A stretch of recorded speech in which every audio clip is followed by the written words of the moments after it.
अभी एक काशिफ साहब हमारे साथ खड़े हैं। अभी सारी पुलिस अभी कॉर्डन किया हुआ है पूरे जेल को। जो निकल गए हैं वो निकल गए हैं, बाकी जो जेल में अंदर हैं अभी इनकी काउंटिंग करेंगे तो पता चलेगा। अभी अंडर कंट्रोल तो है, अभी जो अंदर जेल में है वो तो अंडर कंट्रोल है। अभी जैसे काउंटिंग करेंगे तो पता चलेगा कि कितने निकले हैं।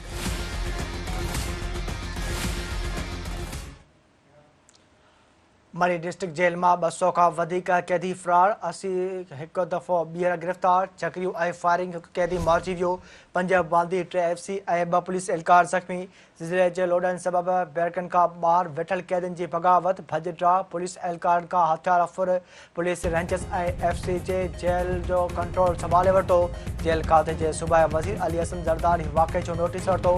IG जेल खां रिपोर्ट तलब। DIG जेल हसन सैद जो चवणु आहे त जेल अंदरि सूरताल कंट्रोल में आहे। ॻणप खां पोइ ख़बर पवंदी त केतिरा कैदी भॼी विया आहिनि।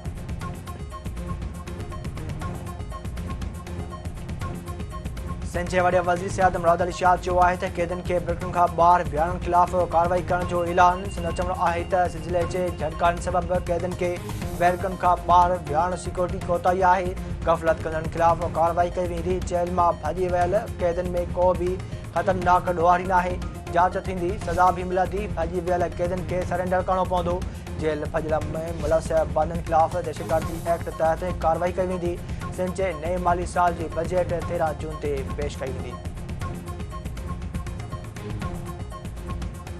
सूबाई घरू वज़ीर सियासल नंजार ऐं IG सिंध गुलाम नबी मेमन तरफ़ां मरी डिस्ट्रिक्ट जेल जो दौरो, भॼी वियल कैदियुनि जे ॿीहर गिरफ़्तारी जी हिदायत। सूबाई घरू वज़ीर सियासल नंजार जो चवणु आहे त ज़िले जे लोडनि सबबि कैदियुनि में अफ़रातफ़री पकड़िजी वई। कुदरती आफ़त सबबि वाक़ियो पेश आयो आहे। हाणे सूरताल कंट्रोल में आहे। हर कैदी जी डेटा मौजूदु आहे।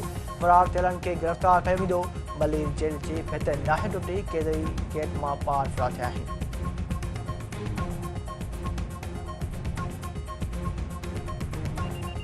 IG सिंध गुलाम नबी मेमन चयो आहे त जेल मां कैदियुनि जे फरार थियण जो मनसूबो रिथा नंदी न पर इतफ़ाक़ लॻे थो।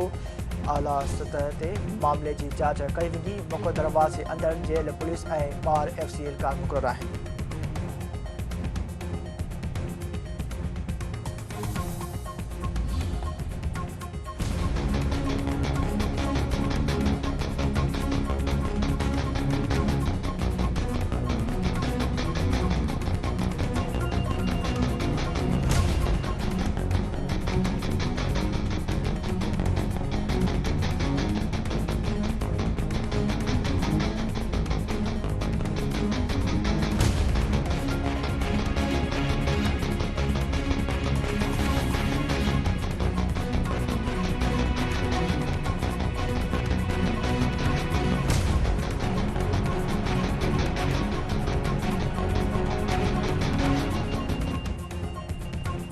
PB चेयरमैन बिलावल भुट्टो ज़रदारी पहलगाम वाक़े खे कंहिं बि नमूने पाकिस्तान सां ॻंढण जे इल्ज़ाम खे रद्द करे छॾियो।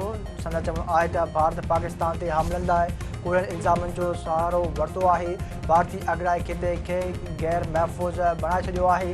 दुनिया खे अहिड़े ख़तरनाक रुझान बणाइण खां रोकणो पवंदो।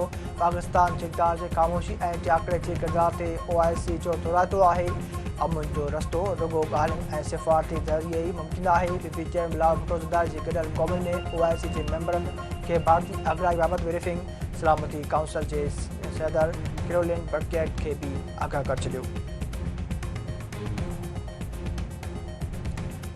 सिक्योरिटी फोर्स जो बलूचिस्तान जे मुख़्तलिफ़ इलाइक़नि में ऑपरेशन भारतीय स्पॉन्सर्ड 7 दहशतगर्द मारिजी विया। मच में सिक्योरिटी फोर्स जे कार्रवाई में 5 दहशतगर्द मौत जो ख़ाज। कलात में सिक्योरिटी फोर्स जे कार्रवाई में 2 दहशतगर्द मारिजी विया। DG ISPR lieutenant general Ahmed Sharif जो चवणु आहे त मारिजी वियल दहशतगर्द मुल्क में दहशतगर्दी जे कार्रवाई में मुलस आहिनि। पाकिस्तानी सिक्योरिटी फोर्स मुल्क मां दहशतगर्दी जे ख़ात्मे लाइ पुरज़म आहे।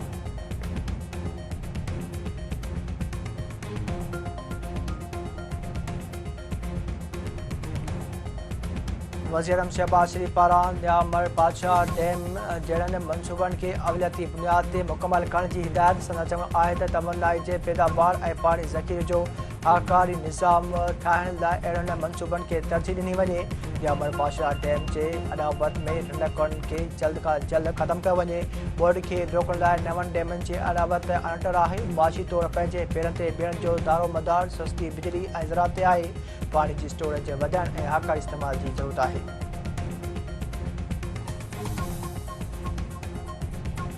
ऐं वारे भरिसां ॻोठ ते हथियारबंद जो हमिलो, 2 औरतूं क़तल, नीगर समेत 2 ॼणा ज़ख़्मी। हथियारबंद गोलियूं हणी 40 वरनि जी हसीना ख़ातून ऐं 60 वरनि जी साबुल खे क़तल करे छॾियो।